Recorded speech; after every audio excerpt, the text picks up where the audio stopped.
阪急梅田本店1階コンプレックスビーズより冬のスッキリアップスタイルをご紹介いたします。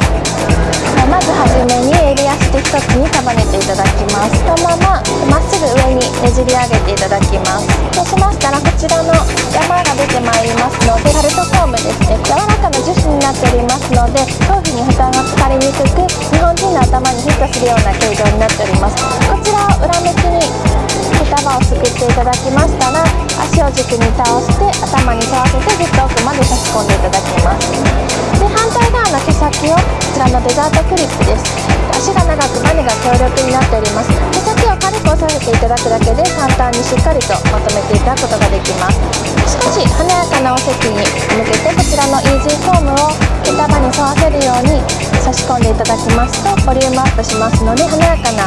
スタイルもご自身で簡単に作っていただくことができます。こちらで完成です。